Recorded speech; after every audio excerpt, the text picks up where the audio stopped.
En este momento, estamos viendo que muchos bancos centrales están adquiriendo oro. Esto no es lo mismo que las criptomonedas, porque las criptomonedas son diferentes en ese sentido. La cuestión es, ¿quién las controla? ¿Están controladas tras bambalinas o realmente tienes posesión de ellas? Por estas razones, prefiero el oro a las criptomonedas. Permíteme darte un poco de contexto sobre las 5 fuerzas. He sido un inversor macroeconómico global durante aproximadamente 50 años, y en algunas ocasiones me he sorprendido porque sucedieron cosas que no habían ocurrido en mi vida, pero sí antes. Descubrí que estudiar la historia me ayudaba a prepararme. Por ejemplo, estudié los años 30 y la Gran Depresión, y eso me permitió anticipar la crisis financiera de 2008 y salir bien parado mientras otros tuvieron problemas. Recientemente, he observado 3 grandes fuerzas que me llevaron a identificar 5 grandes fuerzas que se repiten una y otra vez de manera cíclica. ¿Cuáles son esas 5 grandes fuerzas? La primera fuerza es la de la economía del crédito, la deuda y el dinero. En otras palabras, cuando otorgas crédito, estás proporcionando poder adquisitivo, pero ese poder adquisitivo que genera el crédito produce deuda. La deuda implica que tienes que devolverla, y luego se convierte en un ciclo que da forma a los ciclos económicos y del mercado. Impulsada por esa fuerza, viene la segunda fuerza, la fuerza del orden y desorden interno, particularmente el conflicto interno, especialmente cuando existen grandes diferencias de riqueza y valores que se vuelven diferencias irreconciliables. Esto da lugar a populismo de derecha y de izquierda, además de extremismo de derecha e izquierda, fuerzas irreconciliables que generan conflictos internos, básicamente un tipo de guerra en la que un lado busca imponerse sobre el otro. La tercera fuerza es el conflicto entre grandes potencias, donde un país compite con otro. Clásicamente, esto ocurre cuando una gran potencia emergente desafía a una gran potencia existente. Al desafiar a la gran potencia existente, se cuestionan las reglas establecidas por esa potencia, lo que significa desafiar el orden. Esto lo estamos viendo ahora con el ascenso de China y otros países que están emergiendo como competidores, mientras que la potencia dominante, los Estados Unidos, ya no es el único poder dominante. Luego descubrí la cuarta fuerza, los actos de la naturaleza. Sequías, inundaciones y pandemias han matado a más personas que las guerras y han provocado más trastornos que muchos conflictos bélicos. Por lo tanto, el número 4 es sin duda crucial, especialmente ahora con el cambio climático. Los costos del cambio climático y sus impactos son muy significativos. A lo largo de toda la historia, la mayor y más poderosa fuerza en la creación de la evolución ha sido el aprendizaje humano, particularmente en el desarrollo de tecnologías. La invención de nuevas tecnologías y formas de operar ha sido clave, y ciertamente lo es ahora con la inteligencia artificial y hay otros avances tecnológicos que van a transformar la manera en que operamos. He observado cómo estas 5 fuerzas se mueven en ciclos, en grandes ciclos. Lo que está ocurriendo ahora es muy similar al periodo de 1930 a 1945, y esa es la naturaleza de esta dinámica. Por lo tanto, cualquier cosa de la que queramos hablar o cualquier tema importante caerá, al menos, bajo una de estas categorías. Creo que cuando estamos aquí sentados hoy pensando en el futuro, debemos reflexionar sobre estos aspectos. Nuevamente, empezaré con las dinámicas y luego abordaremos cómo enfrentarlas. Las deudas de un hombre son los activos de otro, y cuando las deudas aumentan rápidamente, significa que se deben vender esas deudas, lo que implica que alguien tiene que comprarlas. Al comprar esa deuda, se hace en función del retorno que esperan obtener. Sin embargo, cuando hay mucha deuda en relación con el PIB, se convierte en un acto de equilibrio complicado para los bancos centrales, porque tienen que ser muy cuidadosos al manejarlo manteniendo las tasas de interés lo suficientemente altas como para beneficiar al acreedor, pero no tan altas como para perjudicar al deudor. Es un acto de equilibrio que se vuelve progresivamente más difícil. Cuando se alcanza un desequilibrio, lo que suelen hacer es imprimir dinero. Así hemos visto la creación de grandes cantidades de deuda y la impresión de mucho dinero, lo que genera una presión inflacionaria. Así es como funciona la máquina. En este momento, ninguna de las partes realmente está pensando en ese equilibrio ni en cómo manejarlo. Existe una filosofía diferente. La administración de Trump probablemente seguirá una política muy similar a la que existió en los gobiernos de derecha en los años 30. Van a adoptar medidas proteccionistas, aumentando considerablemente los aranceles. Esos aranceles, en esencia, serán impuestos que generarán ingresos. Habrá un elemento de ingresos que provendrá de esto, y ese proteccionismo buscará fortalecer la industria estadounidense, no solo por razones económicas, sino también porque hay un sentido de autosuficiencia necesario en caso de que entremos en una guerra. Verás esto reflejado en la industria de los microchips, en la electricidad y en la necesidad de asegurar fuentes de energía. Vamos a ver un plan industrial, que no será capitalismo como lo pensamos habitualmente. Normalmente entendemos el capitalismo como un mercado libre, donde si deseas comprar algo lujoso puedes hacerlo según tu preferencia. No, esto será mucho más dirigido desde arriba, con un enfoque planificado. También habrá un aumento en el gasto militar y similares. Nos enfrentaremos a este desequilibrio, y en parte, eso incluye el cambio en el orden mundial, donde Estados Unidos ya no se encarga del orden mundial que diseñó, sino que se preocupa por sí mismo, bajo el lema de América primero. Esto ocurre en un orden mundial donde existe ese conflicto. Por esa razón, creo que hay un problema de desequilibrio entre oferta y demanda que no solo provendrá de la nueva oferta, sino también de la falta de deseo de mantener bonos. Hay una gran cantidad de deuda en circulación, y cuando comienzas a cuestionar si esa es una buena moneda o un buen almacén de valor, el riesgo de que se vendan esos bonos aumenta cada vez más. Esto es una de las razones por las que estamos viendo que el oro y el Bitcoin suben de valor, porque estamos hablando de lo que podría ser un dinero alternativo. El dinero es tanto un medio de intercambio como un almacén almacén de valor, la riqueza. Ahora estamos viendo más movimiento en esa dirección porque la situación es precaria. No creo que la Reserva Federal, Fed, haya manejado esto de la manera correcta. Hubo dos grandes estímulos: la cantidad de cheques que se enviaron a las personas desde el gobierno federal. Recuerda que el gobierno federal no puede imprimir dinero, pero puede distribuirlo. Lo que hacen es pedir dinero prestado, por lo que la Fed prestó dinero al gobierno central, que luego envió esos cheques. Enviaron más del doble del dinero en comparación con el impacto negativo que tuvo el COVID. En otras palabras, los ingresos se redujeron, pero enviaron más del doble en dos grandes olas de estímulos. Y,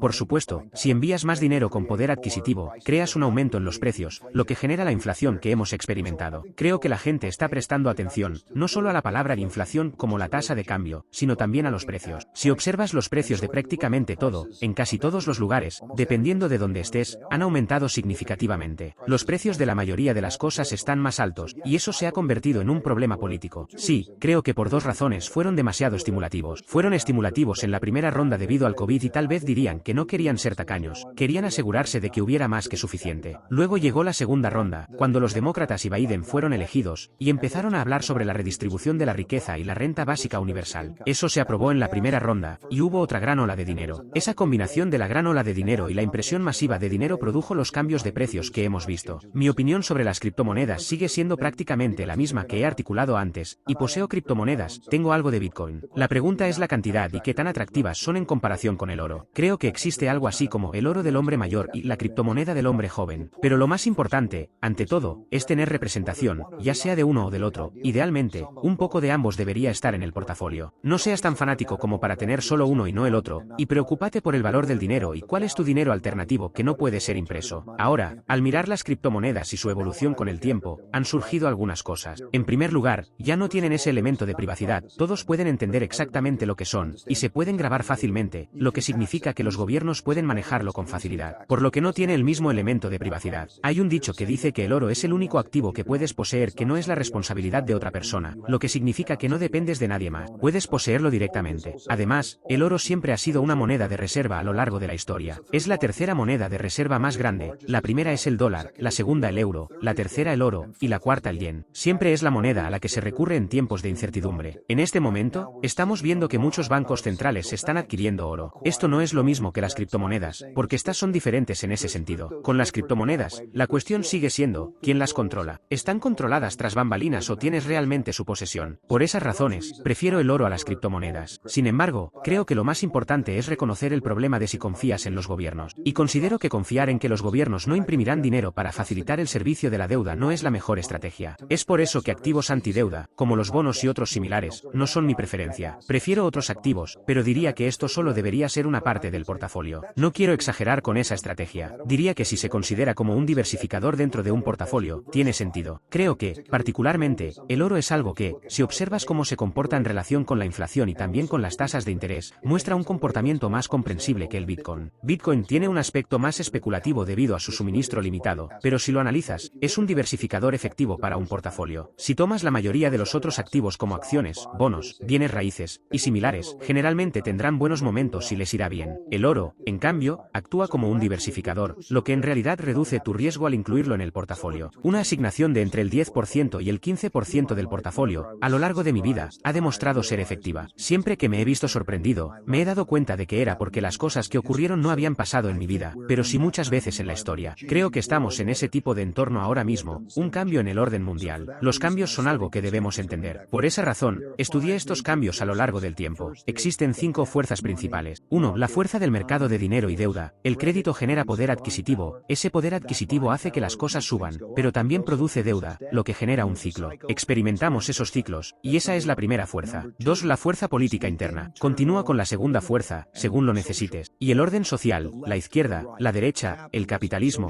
el socialismo, y así sucesivamente. 3. El gran orden mundial, el cambio en el orden mundial. Salimos de un sistema surgido en 1945, en el que Estados Unidos era la potencia dominante, el dólar era la moneda dominante. Ellos crearon un conjunto de reglas sobre cómo iba a funcionar el sistema, las Naciones Unidas, el FMI, la Organización Mundial del Comercio. Todo eso está cambiando de maneras importantes, lo que tiene un gran impacto. El conflicto entre grandes potencias, como lo que está sucediendo con China y Rusia, influye en todo lo que hacemos. 4. A lo largo de la historia, los actos de la naturaleza, como sequías, inundaciones y pandemias, han matado a más personas que las guerras y han derribado más órdenes. Por lo tanto, no se pueden ignorar. Y en este momento no creo que se puedan ignorar, debido al calentamiento global y otras cosas que están ocurriendo. 5. La tecnología. La inventiva humana de nuevas tecnologías que incrementan la productividad con el tiempo. No hay nada que vaya a ser más importante que estas nuevas tecnologías. Estamos atravesando un periodo marcado por estos 5 factores, que creo que están creando una especie de distorsión temporal. El mundo, creo, será muy diferente en los próximos 2 a 5 años.